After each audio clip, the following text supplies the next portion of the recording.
We begin today the Gemara on Daf Lamed Daled Amud Beis, in the middle of the Amud, where it says Amar Rav Huna. So the Gemara continues with the halacha of a person that has a pekadon in his possession. The Mishnah was speaking about the case where a person decides that he's going to pay, even if he can pater himself, he's a shei mechinam, and he can claim that it got lost, and then swear that it got lost and it'll be pater, but he decides he's paying for it. So on this, Rav Huna comes and explains, Amar Rav Huna, even in this case where he's paying, but nevertheless, we have him swear that he doesn't have it in his possession. My time, why does he have to swear that he doesn't have it? Because we're concerned when he offers to pay,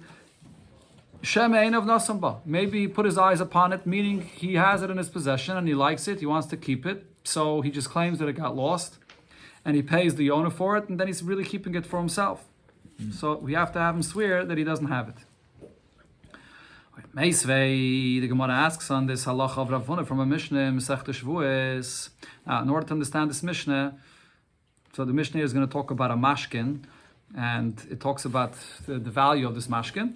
So it speaks about a sela, a shekel, and dinarim. Every sela, just to understand this Mishnah, you have to remember the following. Every sela is 2 shkolim, and every sela is 4 dinarim. Okay, remember that. That's one point. Another point that this Mishnah is based on is the halacha of Bava Metzia, as we learned before here in this Masechta and many times.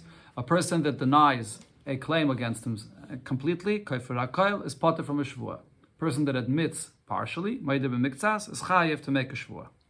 Okay, now let's see what it says here in this Mishnah. Hamalve es chavere ala mashkin. A person lent money to his friend, but it's with a mashkin. He's getting from the loive an object, a collateral for this loan. Now va'avad mashkin. The malve lost the mashkin. Va'amaloi, and the malve says to the loive, the lender says to the borrower, sela el visicha. I lent you a sela, olav, on this for this in exchange for this mashkin that you gave me, and shekel hayeshava. And this mashkin that you gave me was worth 1 shekel. So in other words, he lent them a sela, which is two shkolim, and the value of the mashkin that you gave me was only half. So therefore the malva says, yeah, I lost the mashkin, but you still owe me half of the loan that I lent you. But the loiva says, no, that's not true, that's not what happened. Ela sela he'll be sunny olav. You lent me a sela, and sela yeshava. I gave you a mashkin which was the exact same value as the loan, a value of a sela. So now that you lost it, I don't owe you anything. So in this case, the loive is a kaifer hakol. He's denying the claim of the malva that he still owes him half of the loan. So in such a case, pater. He's a kaifer hakol min hatayre. The halach is you pater of making any shvuah as well. The next case here, this Mishnah, I think it's a Mishnah actually. There's going to be 4 cases here. The next case is also the malva speaking. The malva says, Selil visicha olav, I lent you a sela, and shekel hayeshava. Again, the claim of the malva is, and you gave me a mashkin that's only worth half of the loan, just 1 shekel. V'haloimer, and the loive now responds and says, and here he's a Bava Metzia. He says, loiki, it's not the case. Ela selva visani olav. Yeah, you lent me a sela, but shloisha dinarim hayeshava. The mashkin that I gave you was worth 3 dinarim, not a shekel. A shekel would be only half, but he says, no, it was 3 dinarim. As I said before, every sela is 4 dinarim, so I gave you a mashkin that's worth 3 dinarim. So I'm only chayiv to you 1 dinar, not 2 dinarim, which is what the malva was claiming. So in such a case, he's a Bava Metzia. Shekel, you said, is a half of a sela. Mm-hmm. So chayiv in such a case, because he's a Bava Metzia, he's going to be chayiv to make a shvuah. So in these 2 cases, it was the malva that's claiming, and in the first case, the loiva was a kaifer hakol. He says that I gave you the mashkin the same value as the loan, and then you lost it. I don't owe you anything. In the second case, the loiva is made to mixas of the claim of the malva. There's another 2 cases over here that this Mishnah says, and here the next 2 cases is where the loiva is speaking. The loiva is claiming. Sela halvisani olav. The loiva comes and says that you lent me a sela, and beza yeshava. The mashkin that I gave you was worth double of what the loan was. So if I gave you this mashkin and you lost it, so now you actually owe me a sela because the mashkin was double of what the loan itself was. And the Malve denies it all. The Malve says, no, loiki, that's not the case. Salvi v'sicha, olav, and sela hayeshove. I lent you a sela, and the mashkin was worth a sela. So now that I lost it, so I got paid by that because I got the mashkin and I lost it, and then I don't owe you anything. Potter. So again, over here in this case, the Malve, the lender, is a kofer hakoil, so he's potter. The last case here in this Mishnah, Sela hilvisani olav. The loiva says, you lent me a sela, shnayim hayeshave. Like the claim that the Mishnah said just before this, that the loiva is claiming that the mashkin that I gave you was worth double than the loan. And the Malve is a Maida b'miktsas. The Malve says, loiki, that's not the case. El sela hilvisicha olav. I lent you a sela, and hey, dinarim hayeshave. And the value of the mashkin that you gave me was taka more than the loan, but not double like you said. A sela is 4 dinarim, so it was 5 dinarim. It was 1 dinar more. So over here, he's made of a miktsas. He's made that he is chayiv 1 dinar to give him back. But I'm not chayiv double. I'm not chayiv another 3 dinarim additionally like your claim was. Not chayiv. So over here, he's made of a miktsas. He's chayiv to make a shvua. That's this Mishnah here. So you have 2 cases of a kofer hakoil, 2 cases of a made of a miktsas. In the Reisha of this Mishnah, it's the who's the one that's the Maida b'miktsas in the Reisha of the Mishnah, the Loiva. In the Seif of the Mishnah, it's the Malva, the one that's the Maida b'miktsas. Okay, so now the Mishnah finishes off with another point over here. Mi nishba. Who is the one that swears here? And the Mishnah says, Mi sha pekadon etzle. The one that the pekadon is by him, which means the Malva. The Malva, which is the one that has the mashkin in his possession. He was holding on to this mashkin and he claims that it got lost. He is the one that swears. Why is he the one that swears? Shema yishov hazeh. Because otherwise what could happen is the loive, if the loive swears, v'yotzi halos hapekadon. After the loive is going to swear for what the value of this mashkin was, then the Malva, which really has this pekadon still, this mashkin, which we're calling a pekadon, he still has it in his possession. He's going to take out that mashkin and show him, say, here, look, you swore that it's worth this and this value. Look, it's worth a different value.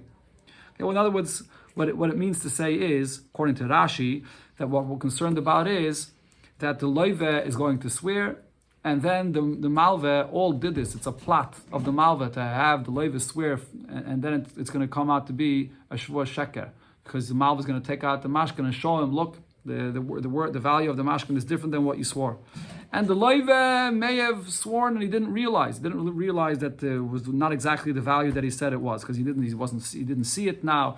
It was his before, but he gave it to him as a mashkin, but he didn't realize exactly its value. Okay, now this last point of the Mishnah is what the Gemara is going to focus on first. What is it saying over here in the last point of the Mishnah when it says, who is the one that swears over here? On which part of this Mishnah is it going on? We had 2 parts in this Mishnah. There was the Reisha, where the one that was the Maida b'miktsas is the Loiva, and is the Sefer, where the one that was the Maida b'miktsas is the Malva. So Ahai, on which case of this Mishnah is the last point going on? Ilema Sefer, if you're going to say that it goes on the Sefer, regarding the Sefer, it's saying that the Malva is the one that has to swear. But why does it have to say this reason that he has to swear? Because otherwise, then there could be a plot over here that you want to just have him swear falsely. What do you need that reason for? In the Sefer of the Mishnah, who was the one that was Maida b'miktsas? The Malva was the one that was the Maida b'miktsas. So obviously, he's the one that has to swear. The Hak, Maida b'miktsas atayne. He's the one that's the Maida b'miktsas. Elo Mashmuel. So Shmuel explains the pshat here, Areisha, that this last point that it says here is referring to the Reisha of this Mishnah. Now, which case of the Reisha? Not the very first case. The very first case is a kofer hakoil. There's no shvur. My Areisha, I say for the Reisha. On the second case of the Reisha, where it's the loiva, the one that's a Maida b'miktsas. And the Gemara brings the case again. Selil v'sicha. The Malva says that I lent you a sela and shekel hayeshove, and the mashkin that you gave me was only half of the value of the loan, only 1 shekel. And the Malva and the loiva that is answers back, no loiki, that's not the case. You lent me a sela and shloisha dinarim hayeshove. It wasn't taka worth the mashkin that I gave you wasn't worth the entire loan, but it was worth more than you say. It was worth 3 dinarim. So he's a Maida b'miktsas. So chayiv. So he's chayiv to make a shvua as a Maida b'miktsas. The shvua gabi loivahu. In this case, it's the loiva, the one that would have to swear. He's the Maida b'miktsas. Nevertheless, Chachamim instituted here that l'shtaba malve, that the malve should swear regarding the value of this mashkin that he had in his possession, because again, the concern is Shema Yishava Zeh.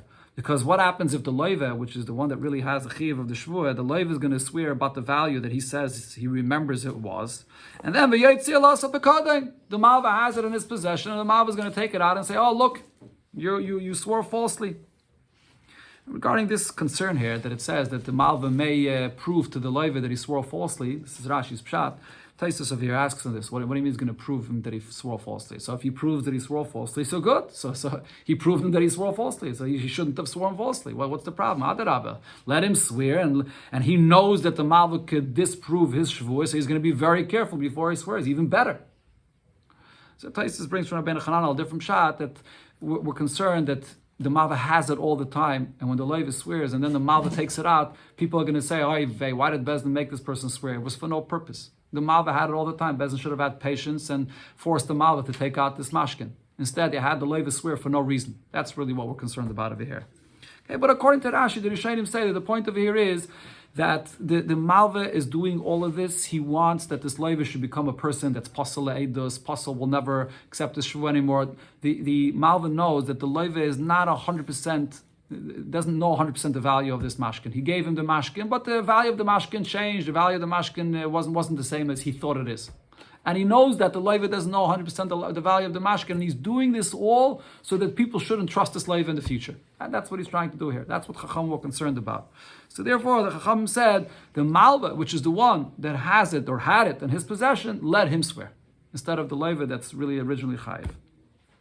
Okay, this is the explanation for this Mishnah. Now the Gemara asks, "What ve'im isel de Rav Huna?" If the halacha that Rav Huna says is true, that any time you claim that you lost a pekadain, you have to swear that you don't even have it in your possession at all. So over here, the malva, which has this mashkin, is holding a pekadin. The mashkin is the same halacha like holding a pekadin. So he has to swear, when he comes and claims that this mashkin got lost, he's going to have to swear that he doesn't have it anymore. So if so, kiv the mishtaba malva shene b'rishusai, if the malva, according to Rav Huna, has to swear that he doesn't have it anymore in his possession, heichi motzi mapikla. How would he then bring out the mashkin and say, "Oh, I have the mashkin, and here I could disprove the loiva's shvur"? What are we concerned about that the mashkin may bring out this, the malva that is may bring out this mashkin? He's swearing that he doesn't have it, so we shouldn't be concerned of anything. That's the question there. So the Gemara is going to give a few different answers. First, the Gemara answers, Omar Rave said, the Bach adds, Omar Rav Yosef, Sheyesh Eidim Shenisrefa. The case over here is that this Eidim, that this mashkin was burnt. Since this Eidim, that this mashkin was burnt, so in such a case, Rav Huna's halacha, that you have to swear that you don't have it, doesn't apply. Eidim already testified that it got burnt. So in this case, he's not swearing anything. But the Gemara asks right away, if there's Eidim that it got burnt, so what is it saying here? That we're concerned that after the loiva will swear regarding the value of this mashkin, the malva will pull out the mashkin and say, "Whoop, you swore falsely." But we have Eidim that it got burnt. So this answer doesn't make sense. It's a pella actually. It's hava mina. What's this answer at all? So the Gemara brings a different answer, similar. Elam Rav Yosef. So Rav Yosef says, Sheyesh Eidim Shenigneva. That the reason why in this case the malva that had the mashkin in his possession doesn't have to swear that I don't have it is because there's Eidim that I got stolen from him. So the Gemara asks, but still, if there's Eidim that I got stolen from him, soif me'echi ma'isilo. So why is the Mishnah saying that we're concerned that the malva may come up with the mashkin and disprove the shvuah of the loiva? If it's Eidim that got stolen, he doesn't have it anymore. So the Gemara says no, since it only got stolen, it's not burnt. The Tarach Maisila, he's going to want to disprove the shvuah of the loiva. He's going to figure out who the ganav is, and he's going to get it from him to bring just to disprove the shvuah of the loiva. If that's the case, that you're saying that you could find the ganav and then bring it, so why are you saying that let the malva swear, so that we shouldn't fall into this, we shouldn't get into a situation here where the malva is going to come to disprove the shvuah of the loiva by presenting this mashkin that he gets from the ganav? The loiva could do the same thing. The loiva will also do his detective work, find out who the ganav is, and if the malva swears, then the loiva is going to come and say, "Oh, look, I found the ganav, I found it, and your shvuah is false." What's the difference here?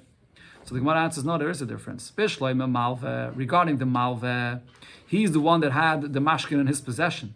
Yoda manka ayl v'nofik bebeise. He knows exactly who was coming in and out of his house. And therefore, when he sees that it got stolen and there's Eidim that it got stolen, so he's going to figure out who this was. Even if the Eidim are not here right now and he can ask Eidim, but he knows who came into his house. So he can do his detective work to figure out who the Eidim, who the Gazlan that is, and he's going to bring it. But Ela Loive, however, the Loive, mi yoda man al v'nafik bebesi the Malve, does he have any idea who was drengzech, who was coming in and out of the house of the Malve? So if it got stolen and the Malve is going to swear, we're not concerned that the Loive may present the mashkin itself to disprove the shvua of the Malve. He's not going to find out who the Ganav is. That's the pshat. That's the first pshat here in this Mishnah. Okay, so it's not a question of Rav Huna, because the case over here, you don't have to swear that anybody shusi because there's Eidim that it got stolen from you. Another pshat, Abaye says, no, he's swearing that he doesn't have it, but there's still a concern that after the Loiva swears regarding the value of this mashkin, the Malva may take it out and say, no, your shvua is false. Why? Gzeira, because the concern of here is, the decree of the Chacham was, Shema yitim v'yoyim acha shvua mitzasiyah. Maybe the Malva swore that I don't have it in my possession, and then after that he's going to come and say, I thought I didn't have it in my possession, but I found it. It got lost somewhere in my house, and I was convinced that I don't have it, and he swore I don't have it, and then he's going to take it out. So, because the Malva is the one that had this mashkin in his possession, even after he swears that he doesn't have it, we're still concerned that he might take it out and show it to the Leveh. Another pshat the Gemara says in this Mishnah that we misunderstood the whole Mishnah B'chlal. Ravashi says, till here we were understanding that the pshat of this Mishnah is the Leveh is the Meidah B'miktzas. He has to make the shvua. Chachamim are being mesakin to take the shvua from the Leveh and put that shvua of Meidah B'miktzas instead on the Malva. Ravashi says, no. That's not what's happening here. The shvua of Meidah B'miktzas remains by the Leveh, which is the Meidah B'miktzas. This that we say that the Malva has to swear, what shvua does the Malva have to swear? The shvua that Rav Huna said. The Malva is going to swear that I don't have it in my reshus. And this is how you read the pshat in this Mishnah. Ravashi says like this: Zenishpa v'zenishpa. In such a case where the loiva is the Meidah B'miktzas regarding this mashkin which the Malva had in his possession, they both swear. Zenishba sheni b'reshusay. The Malva swears that he does not have this mashkin in his possession anymore. And v'zenishba kama yeshava.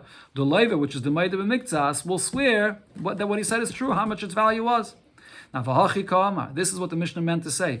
Mi nishbat chila. Who's the one that swears first? They both have to swear, but who's going to swear first here? Now, that the Mishnah said, Malva nishbat chila. Let the Malva swear first that he doesn't have it in his possession, because Shema Yishava Zeh. Because if you have the loiva swear first for his Meidah B'miktzas regarding the value of his mashkin, and the Malva didn't swear yet that he doesn't have it. So after the Levi swears, then this guy's going to come into the bezin with the pekadon and show what the value is, just to embarrass him or just to show that he's a ganev and he's a liar, that he shouldn't be believed. That's Rashi's pshat. So therefore we say, let the Malva first swear that he doesn't have it. And then the Levi will swear for a Meidah B'miktzas. So it's not a question on Rav Huna at all. But the Gemara is still not finished over here with this Mishnah. The Gemara has now another question on Rav Huna.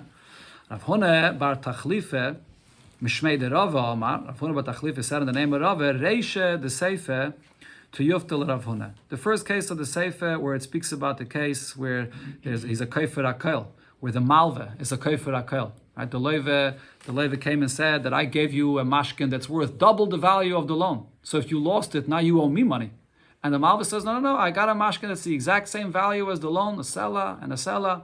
So I don't owe you anything. I lost it. You don't owe me anything. I don't owe you anything. So that's the Reisha de Sefer. The case where the Malva was a Kaifer Akel. So Rav Huna bar Tachlifa says, now this case, to Yuftel Rav Huna, we can ask a question on Rav Huna from this case as well. So the Gemara quotes the case again. Seller of Yisani Yalal. The Levi says, I borrowed a seller from you, and Shtayim Yishaveh, and I give you a mashkin that's worth double. And the Malva is a Kaifer Akel. And he says, no, Loiki, that's not the case. Seller of Yisichalov, Seller Yishaveh. The mashkin was the same value as the loan, so I don't owe you anything.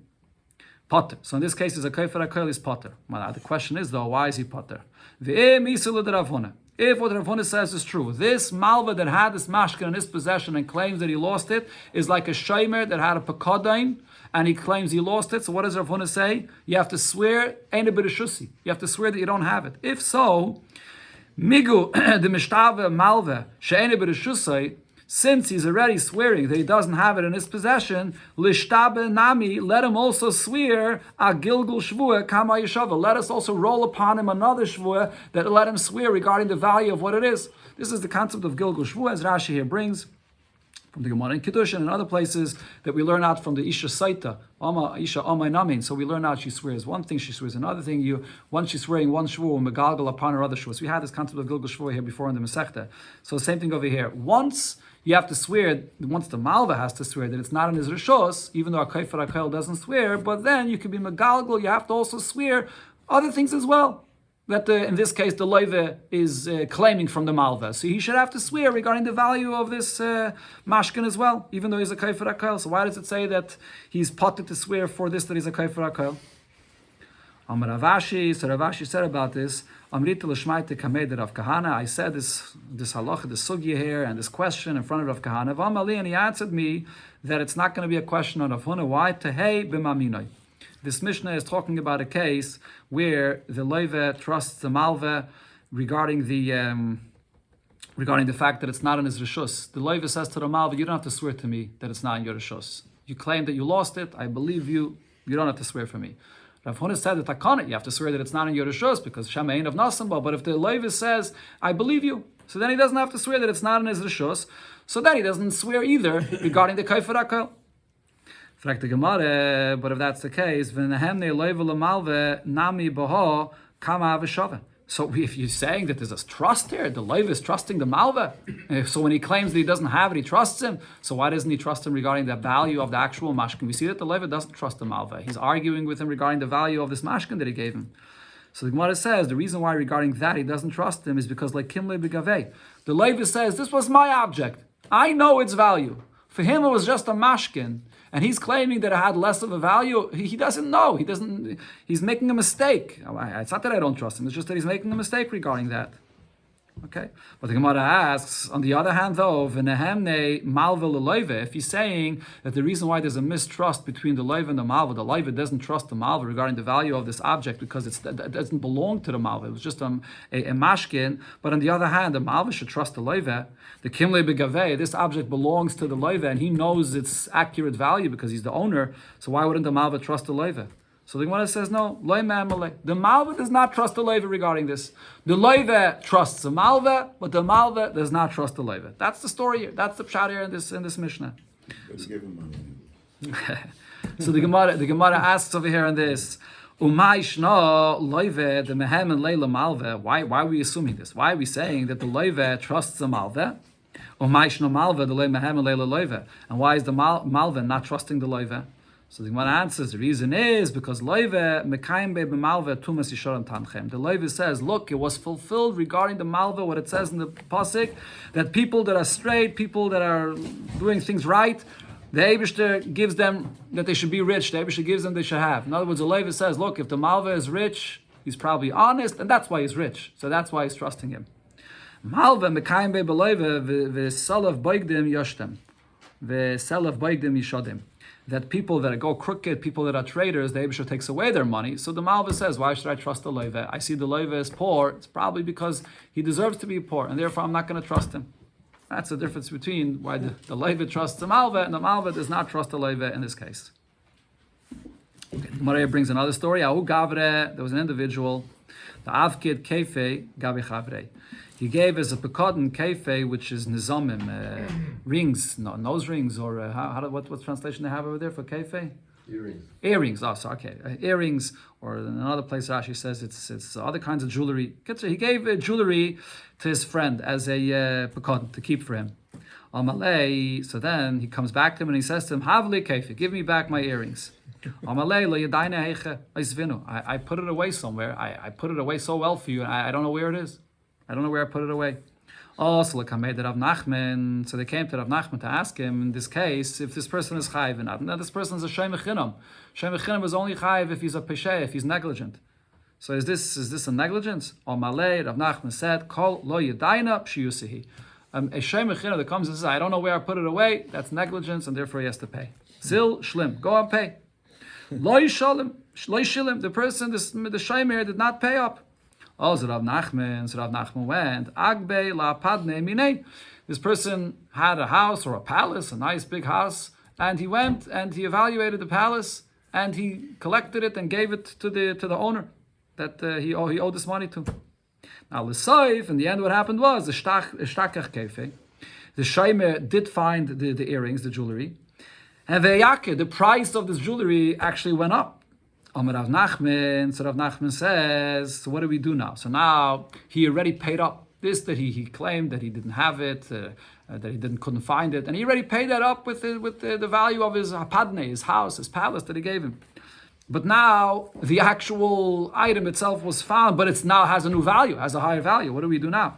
Rav Nachman says, Hodri kefil l'marayu. You give back this jewelry to its owner, and you give back the palace to its owner. And you don't say that the shamer now could say, I paid you already. I paid you already the palace. Now this jewelry that was found, if it has a higher value, I'm going to keep it, and the higher value will be my gain because I paid you already. We're not going to say that. So Rava said about this psak din. Havi yisivne kamei Rav Nachman. I was sitting there by Rav Nachman when this happened. We were learning this Perek. We were learning the first Mishnah of Amafkid. And I said to Rav Nachman, what did we learn in the first Mishnah? A shayme that could pater himself, but he decides to pay and he doesn't swear. And then what does the Mishnah say there?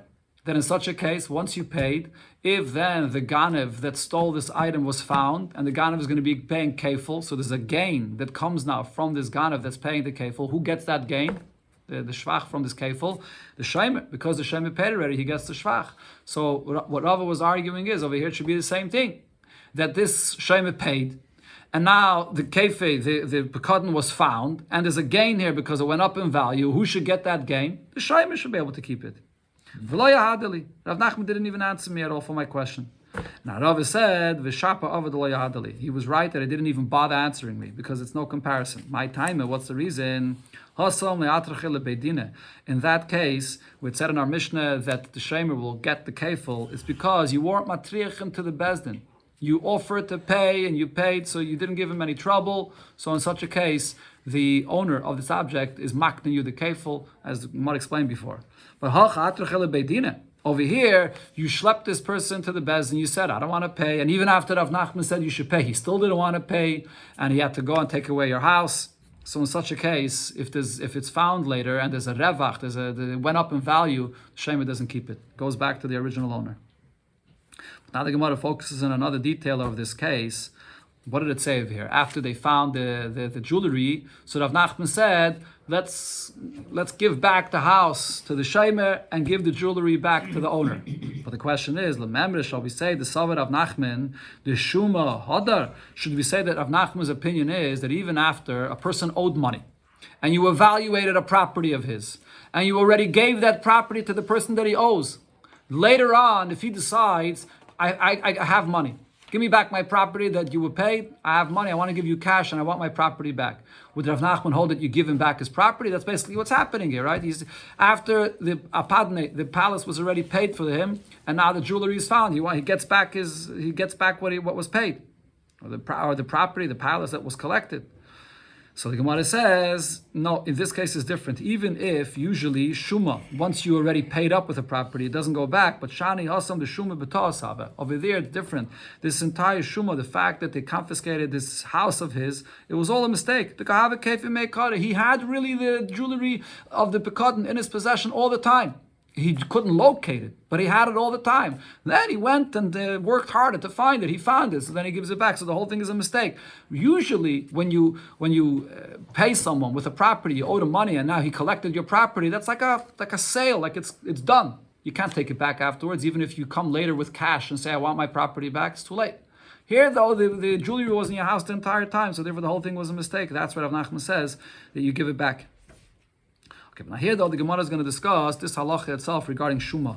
Once you already collected a property for payment, and then the person comes and says, I want to give you cash instead, could you get back your property? So Amri Nerdoi said, and we had this earlier in the Masechta as well, Shuma Hadar. Even after you already evaluated and the property was collected, but nevertheless, if he wants to later come and pay cash, he can take back his property. He has 12 months. Let's say a loiva that's paying up his loan, he has 12 months if he comes up with cash to get back a property that was confiscated from him. Meima said even furthermore, I'm from Nerdov. My opinion is when it comes to any property that was confiscated for the payment of a loan, if you come up with cash later, anytime, not only 12 months, you can get back your property. V'hilchasa, this is the halacha, shumeh hadar la'olam, that with the property that was evaluated and collected already, you can always get it back if you pay cash. And what's the reason for this? Mishum shenema v'asisa hayashar v'hatayv. You should do what's yashar and tayv. What this basically means is that really me'ikir adin, this shouldn't be the halacha. Me'ikir adin, once it was collected, it's like after a sale. And it's over, it's done, it's out of your possession, there's no way you can get it back. But because this came about through a loan and he didn't have cash to pay, and therefore we were forced to confiscate the property, so we say that he could always take back that property and if he's paying cash. So now here the Gemara will explain various different cases of how and when this applies. So the first case is, says the Gemara, Pshite, it's obvious to us, Shomalei Bal Chayv, if a property was evaluated and a malva, a Bal Chayv, collected this property, and V'azdal Hiu, now this malva himself, he also owed money to someone else, and he went, V'shomalei Bal Chayv Didei, and he couldn't pay his malva that he owes money to, and it was evaluated, and now another malva went and took this property from the first malva. Amrina Lei, we say to the second malva that got this property from the first, you're not any better than the person that you came from him. Just like the first malva, if the leiva would pay him cash, he has to return the money. Same thing, the second malva, if the first leiva wants to pay cash, the second malva is going to have to return the property to him.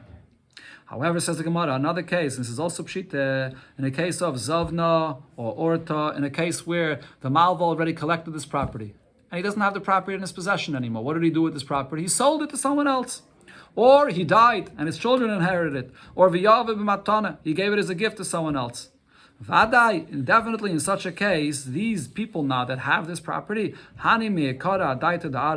these people are in the property, they bought it or got it or inherited it for the property itself. They don't have this property as a replacement for the money that they're owed. The property, I bought the property, I got the property itself as a gift, and now later if the leiva comes and says, oh, I have cash, I want my original property back, you don't get your original property back. These people have this property for the property itself. Another case, says the Gemara, Shamul Alisha, if there was a property that was evaluated and it was paid to a woman for, she was the malva, she lent money and someone evaluated and gave her a property for payment, and this woman got married. Now when she gets married, the property that she brings into the marriage that are not written into the ksubah is what's called nichsei malog. She owns the guf of the property itself, the body of the property itself, and the husband gets the paytis. He's the one that uses it, and so on. That's one case. Another case, shamu mina de isha. If a woman was a leiva, she borrowed money and now she couldn't pay, and they evaluated a property from her that they took away from her for a payment of a loan, and then she got married, umeisa, and she died. So now Baal, the halacha is as follows: Baal benichsei ishtoi lekeach have. The way we relate to a husband that's using the nichsei malog of his wife, he's like a buyer. And therefore, similar to what we said before regarding a buyer, when a buyer buys a property from a malva, so over here there's no hadar, you can't go back anymore.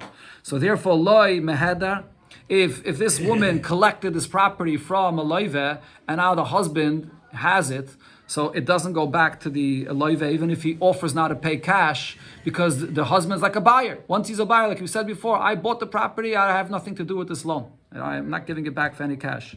And the same thing also, v'loi mahadrinan lei. And the same thing also, if this property was confiscated from a person's wife and now the husband has it, so the husband can't come and claim and say, I want to pay cash. I offer to pay cash and I want my property back. This whole idea that you could offer to pay cash and get a property back that was confiscated from you is if you are the leiva. That's a special right that Chachamim said that we learn from Asisa Yashav Atayv that we give to the leiva himself. But the husband, though, he's a likeach from his wife. He's not the leiva himself. He can't now offer cash to get this property back.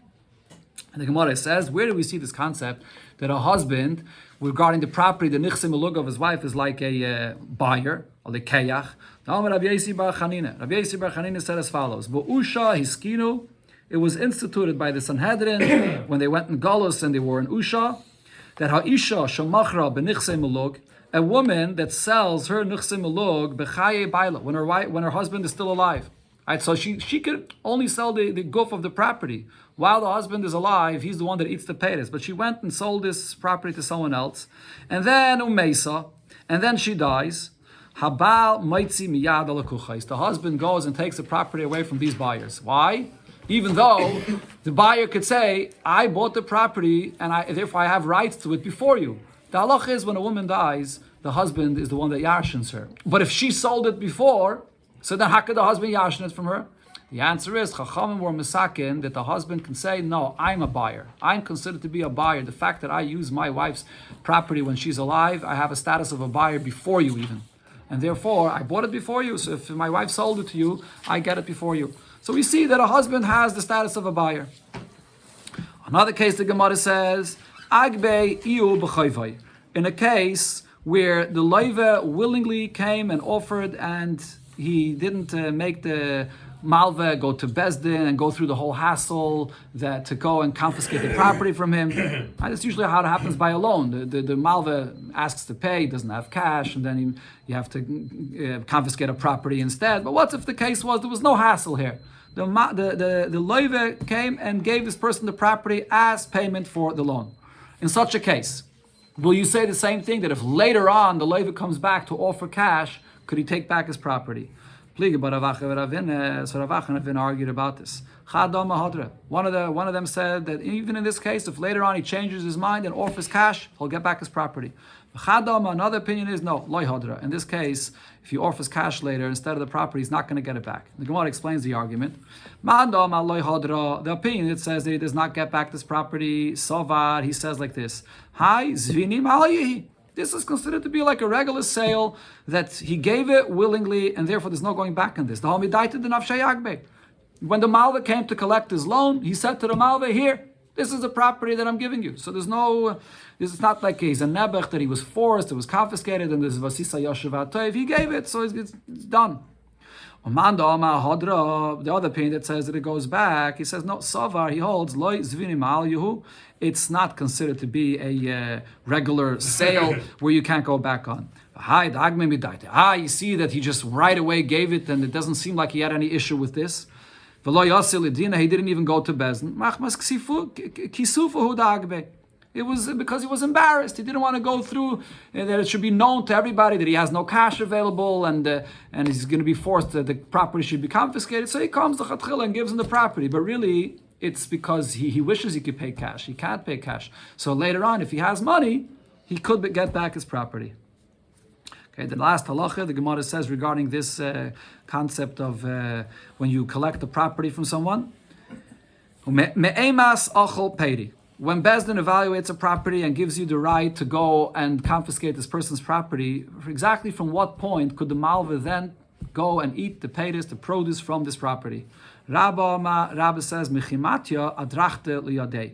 This star adrachte, now this is 90 days, we learned about this in Bava Metzia, 90 days after a psak din of the Bezdin, also before over here we had it. Anyways, 90 days after the psak din of the Bezdin writes a star adrachte, which is a star that gives you the right to confiscate any of the borrower's properties. So when you get that star adrachte in your hands, you can go and eat the fruits from his property. Abaya says even before. Eidav b'chasumin zachanlai. We had before, Abaya holds, as soon as Eidim sign a document, the signature itself gives you the schos to go and collect. So as soon as the Eidim sign the document of this adrachta, even before the Malva gets it into his hands, you can go and eat the produce from his property. Rava says the opposite. Rava says later on. What happens is, after the Bezdin gives you this document that gives you the right to collect any property from the loive, you still have to give time where they're going to announce, to make an auction, to auction off the property so that then you'll be able to get the value of it. That takes even more time. Only after the days of this achrasta is over, that's when you can go and eat from the produce of this property. A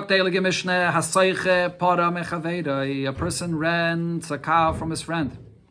Then this renter then went and lent it to someone else. As and after he lent it to someone else, the cow just died, just on its own. And this is an einus. In such a case, the seiche here is not liable, is not responsible to pay for the sinus. But the shoyel, though, the borrower is chai for the sinus. That's the difference between the halacha of the seicher and the shoyel. So what happens in such a case? Yishava ha-seicher shemesa kedarka. So the seicher will come and swear to the owner that he rented it from that it died. It died kedarka, and I'm not responsible to pay you. Va-shoyel yishalem l'seicher. Then the shoyel, which borrowed it from this renter, so he is responsible for the einus that happened, and he's going to pay the renter the value of this cow, or whatever it is that the cow that died.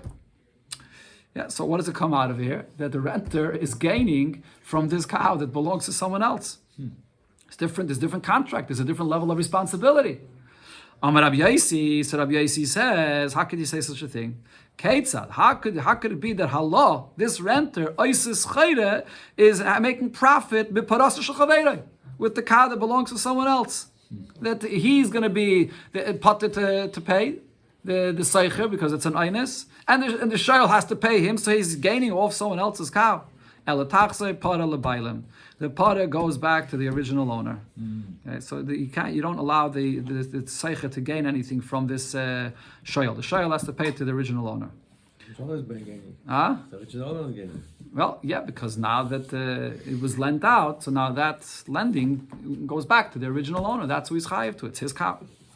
So the Gemara says on this, Ravidi Baravin says to Abaye, Mechti. Let's see what's going on over here. Seicher b'mai kani lahai pora.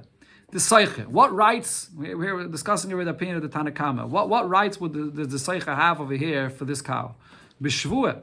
It's when he swears. The seicher comes and swears that there was a einus and therefore I'm potter. So when there's a einus, now he becomes potter.